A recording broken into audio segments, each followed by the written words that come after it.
Imagine a World Cup, but there are no airports, no live broadcasts, no digital tickets, and nothing to show the score to the whole world at the exact same time. A fan has to wait days to find out if their team won. A merchant doesn't even know if he paid for a fake ticket before embarking on a dangerous sea voyage. A city is preparing for thousands of strangers to arrive at its gates all at once. Now, take the idea of the modern World Cup and drop it into the world 2,000 years ago. With time, everything changes, except legends. Welcome to Sivora. The question we are answering is not who would win a single football match.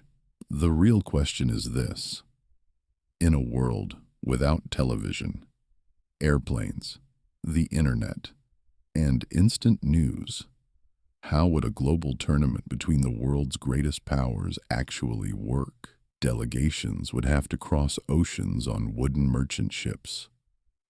Results would be carried by messengers on horseback. Security would rely on local guards. Tickets would be stamped into clay, bronze, or wax. And while all this was happening, everyone would want the exact same thing: to reach the field, to get inside, and to find out the winner before anyone else. This is how the ancient World Cup would begin. Today, traveling to the World Cup is a small inconvenience: a long flight, a crowded airport, and maybe a delayed connection. But you arrive, and to be honest, you can arrive safe and sound. Now let's adapt that to the ancient world and see what happens to the idea of just getting there. The first question is this: who could even make this journey? If you are wealthy, you barely feel the difficulties of the road. Armed escorts clear the path ahead of you. Servants carry everything you need, and reserve transport waits for you at the difficult crossings. You arrive rested, well-fed, and just as powerful as you were when you set out. If you are a merchant or a craftsman, let's call that middle class. You buy a travel package through a broker. This package includes a place in a caravan, a place to sleep on a ship, and a daily food ration. The broker tells you the route is safe. The broker is usually optimistic, and he wants to sell you the journey. The picture you actually face may not be the same as what was promised. The ship is crowded, the caravan is delayed, and the border guard demands something that was not in the agreement: a bribe. You arrive, but not exactly intact, physically and mentally exhausted. And what if you are poor? The ancient World Cup is nothing more than a job for you. You cannot support your country. During the organization, you exist only as a worker. You unload the ships, clean the stables, and carry water to the upper rows of a stone arena. You will never be allowed to sit inside. You are the reason the whole thing functions. You can only hear the chants of the fans from behind the walls. And even that is only during the moments when there is no one standing over you, shouting orders and forcing you to work. That is all. Now let's look at what this means for the teams themselves. A squad traveling for 40 days across deserts, seas, and mountain passes does not arrive as the same team that set out. The road changes them. And depending on the positive or negative travel score you experience along the way, that journey changes everything about how the tournament actually works. So an empire must calculate every possible situation before sending its players out on campaign, maybe even a year in advance.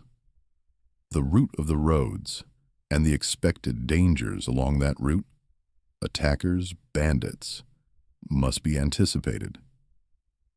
Long story short, the journey must be made with an army escort. And of course, we should not forget the cooks and doctors traveling with them. Every empire has to build this network, and this system one by one. All right, let's say the network has been built. The world knows the tournament is happening. People are moving toward the host region from every direction. Now the obvious question is this: who is actually playing? In a modern World Cup, this is a political process, but it is a familiar one. Nations play qualifiers, send their national teams, and everyone knows the format. When you adapt this to 2,000 years ago, the idea of the modern nation-state barely exists. What exists instead? Empires, kingdoms, trade powers, and desert confederations. So let's choose our teams. Rome is the obvious participant, but think about what Rome actually brings. Not just players, roads, legions, administrative weight, and the deep Roman habit of expecting order wherever the name of Rome appears. A Roman team does not only want to win, it wants winning to mean something. Now let's look east. The Parthian Empire. A completely different kind of power, built on horse routes, noble houses, long frontiers, and centuries of watching Rome carefully. A Parthian team does not need to play like Rome. It needs to disturb Rome, patient, technical, and never attacking until the exact right moment arrives. Farther east, Han China. This is where it becomes interesting. For most people in the ancient Mediterranean, Han China is almost only a rumor, a civilization known mostly through silk, arriving by trade routes. But the scale is enormous. A Han delegation arriving at this tournament would make the entire event suddenly feel larger than the world people thought they knew. Then there are teams that change the shape of the room simply by showing up. The Kushan Empire, a power standing between the Mediterranean, India, and China, absorbing everything and connecting everything. The Nabatean Kingdom, desert merchants who turn dry land into trade, arriving with a knowledge of distance that would frighten everyone. The Kingdom of Kush, south of Egypt, is older than most empires in the room, and absolutely does not need anyone's permission to matter. And Alexandria. If Alexandria is part of the host network, its team carries a pressure of its own. Not just, we want to win, but more like, the city that invited the world has to prove it deserves to stand inside the same conversation. Now what makes this truly interesting is this: these teams do not arrive equally. The road has separated them before the first whistle. Some have traveled for 40 days, some for 4. Some have lost players to fever before ever seeing the arena, while others have arrived with their best men still fresh. Let's say you made it. After 40 days on the road, a crowded ship, and a border crossing that cost you more than it should have, you are finally here. You are outside the arena. Now what happens? Today, you open your ticket on your phone, the scanner beeps, and you walk inside. Let's adapt that. 2,000 years ago, your ticket is a physical object. Maybe a clay token stamped with an official seal. Maybe a bronze disc tied to a leather cord. Or maybe a wax mark on a wooden tablet. You hold this object in your hand and join a crowd of tens of thousands, all of them pushing toward the same stone arches. Every single one of them is being checked one by guards and scribes who have no scanner, no database, and no way to verify anything except by looking at the object itself. Now ask yourself, what happens when this object becomes valuable? When it becomes valuable, it becomes worth faking. And outside every ancient arena, there would be people who understood this better than anyone. For counterfeiters working in the dust near the entrance, some make clay tokens, copies fresh from the fire, still warm and very close to the original. Others do not bother with the object itself. They sell access to a corrupt guard, or a name slipped into the entry list by someone who controls it. And what about inside the walls? Seats are arranged the way everything else is arranged. The upper section offers shade, cushions, and an unobstructed view, reserved long before today. The lower section offers only stone, sun, and whatever space you are able to hold. The gate, as it turns out, is not only an entrance, it is the first result of the tournament. Before a single match is played, the ancient World Cup has already decided who will be there and exactly how much of it they are allowed to see. All right, the teams are inside, the crowd is packed onto the stone terraces, and the match is about to begin. Now let's think about something modern. Sports often take for granted. Betting. Today, when a match starts, the money starts moving with it. Betting apps on your phone change live odds in seconds. A player gets injured. The odds are recalculated. A goal is scored. The numbers change. A red card is shown, and algorithms send the new probability to screens all over the world at the exact same moment. And that is the most important point. The whole world sees the same number at the same time. Someone in London, someone in Istanbul, and someone in Tokyo are all looking at the same score, the same minute, and the same live odds. Now adapt this to the ancient world. There are no apps, no live broadcasts, and no instant scores. There is no electricity, and there is absolutely no way to carry information faster than a horse. There are only people, taverns around the arena, market squares, harbor cafes, caravan inns, and wax tablets hanging on walls. Odds are not displayed on a screen. They are carved by hand in real time. A tavern owner uses a small metal stylus to carve the team names into wax: Rome, Parthia, Han China, and Alexandria. Then he writes the daily odds next to them. Soon the tavern fills with merchants, sailors, tired soldiers, and travelers from distant lands. Everyone comes from a different place. Everyone has heard a different rumor, but they all have the same question in mind: who will win? But in this world, betting is not only about predicting the game, it is about predicting the information, because no one knows exactly what is true. A man walks into the tavern and whispers that Rome's best player was limping during the warm-up. The crowd instantly turns to him.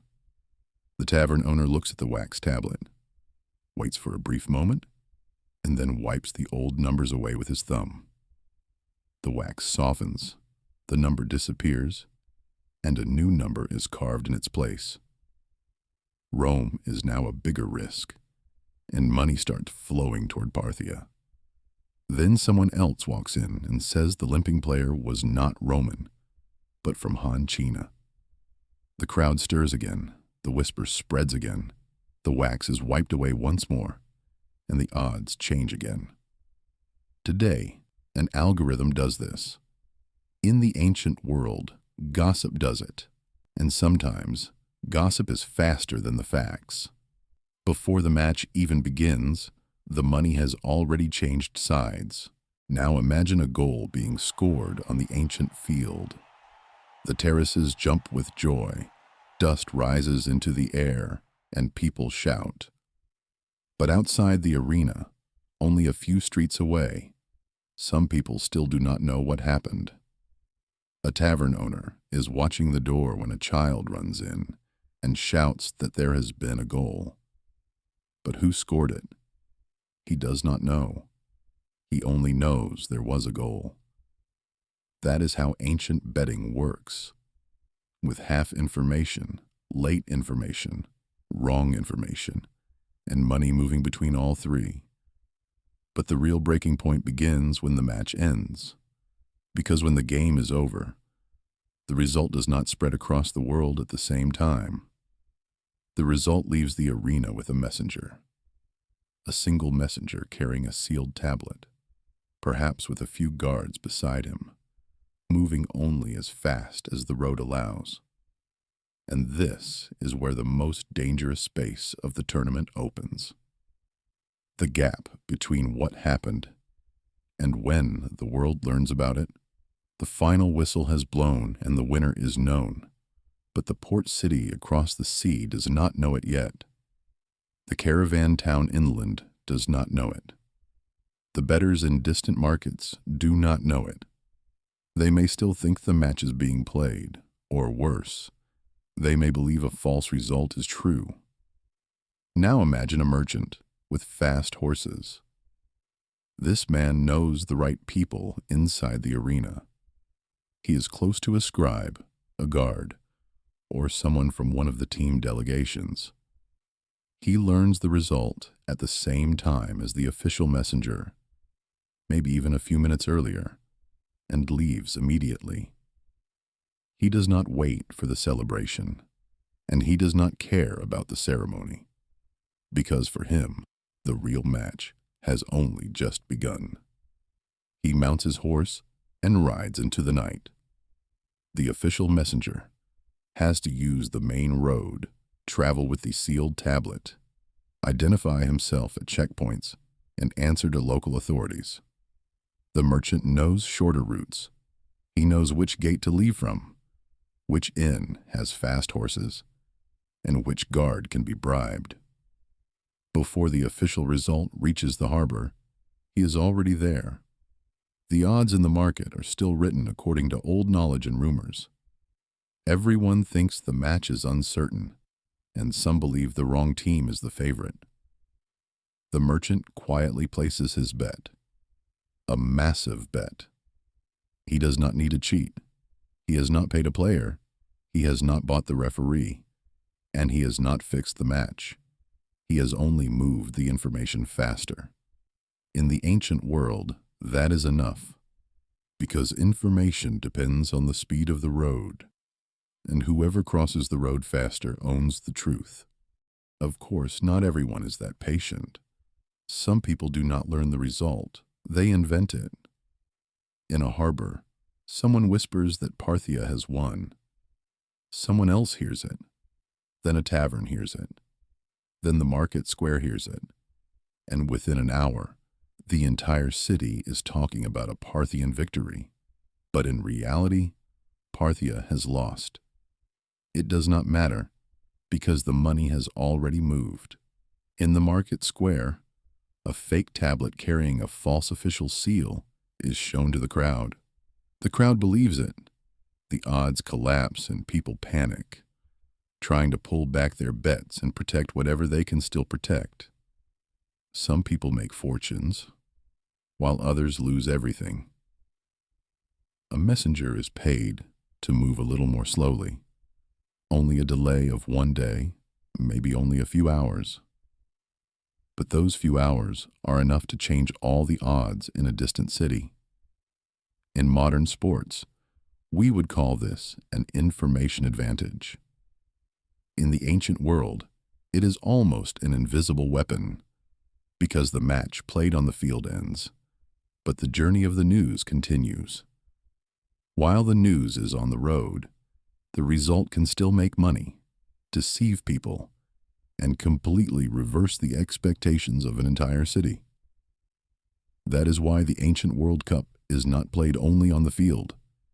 It is played in taverns, in harbors, in market squares, among sealed tablets, fast horses, and whispers.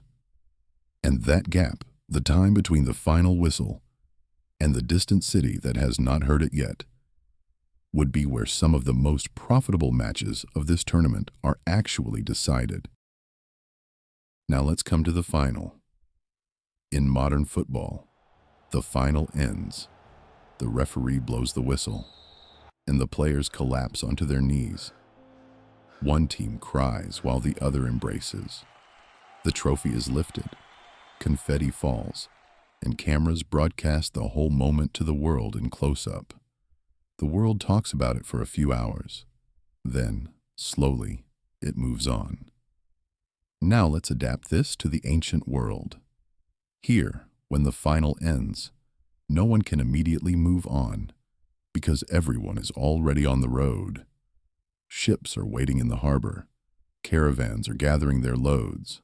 Merchants are chasing the last deals. And diplomats are looking for a way to speak with the right people inside the crowd. Outside the arena, something much bigger than a match has been built. The greatest trade fair the ancient world could ever see. The people who came to watch a game have actually brought the goods of the world with them. Bales of silk, sacks of spices, glass vessels, iron ingots, purple cloth, horses, weapons, scrolls, perfumes, and stone seals have spread through the streets outside the ancient field, into courtyards, harbor warehouses, and temporary markets. On one side, the match is being discussed. On the other, prices are being negotiated. In one corner, a Roman merchant argues with a Parthian intermediary, while somewhere else, a Nabatean caravan leader sells the safe passage journey through the desert road.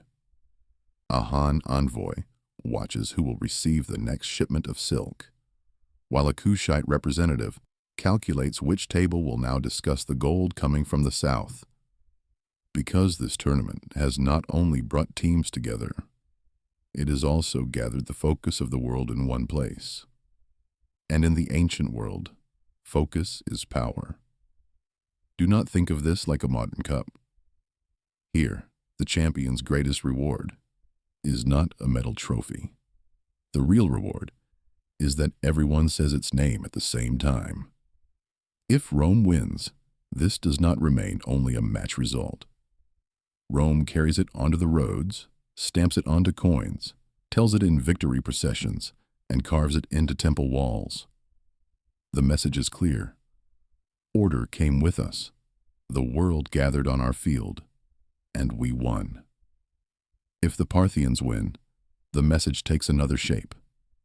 This is a victory won in front of Rome's eyes, in a contest that seems to have been shaped by Roman rules, by disturbing Rome itself. A victory won by being patient, by waiting, and by striking at exactly the right moment. This story is told for years in frontier cities, grows along caravan roads, and becomes a little sharper every time it is repeated. If Han China wins, the world suddenly looks larger. People at the edge of the Mediterranean hear a victory story from a distant power they knew only through silk. What arrived was no longer just goods. A delegation arrived, a team arrived, and a distant world now has a victory people can talk about. This victory creates a new weight on the trade routes. Who looks stronger? Who is safer to make deals with? Whose name inspires more respect in the market? In the ancient world, these are not small questions. A victory can increase the value of a road. A defeat can weaken the voice of an envoy. A championship can pull more ships into a city's harbor. New gold coins are minted, new inscriptions are carved, and new agreements are made. Some roads are declared safer, some cities begin to look more important, and some names become much larger than their place on the map. This is the real prize. Attention, prestige, trust, and fear. In the ancient world, all of these are as real as money. But now, think about the losers. They also have to return by the same road they came from. They cross the same seas, enter the same mountain passes, and pass through the same deserts, facing the same risks of disease and the same thieves. But this time, there is another weight on their shoulders: defeat. A team may have traveled for 40 days, lost players on the road, spent its money, and carried the name of its city, king, or empire. And now it returns, without a cup, without a victory song, and without a great story to be told in the market squares. Some return in silence, some return with excuses. They say the road was bad, the referee was unfair, the players were sick, or the gods were not on our side. Long story short, Excuses were the same 2,000 years ago. Defeat and failure have created excuses in every century, and that is the one truth that does not change. But everyone eventually learns the result, because the news of defeat finally reaches everyone. It arrives late, it arrives incomplete, and sometimes it begins wrong and is corrected later. But in the end, it arrives. And when it arrives, the winner's name grows while the loser's name shrinks. That is why the final of the ancient World Cup is never just the end of a match. It is the beginning of a negotiation, the beginning of a propaganda season, and the beginning of a trade season. It is an opportunity an empire cannot miss if it wants to make itself look larger. In the modern world, the final ends and the broadcast closes. In the ancient world, the final ends, but the story sets out on the road, with horses, ships, caravans, coins, inscriptions, and exaggerated stories told in taverns. Months later, in a city very, very far away, someone who never saw this match talks about the winner. That is when you understand. The ancient World Cup is not just a sporting event. It is prestige won without war. And in the ancient world, prestige can change trade, diplomacy, and what people believe about who is powerful.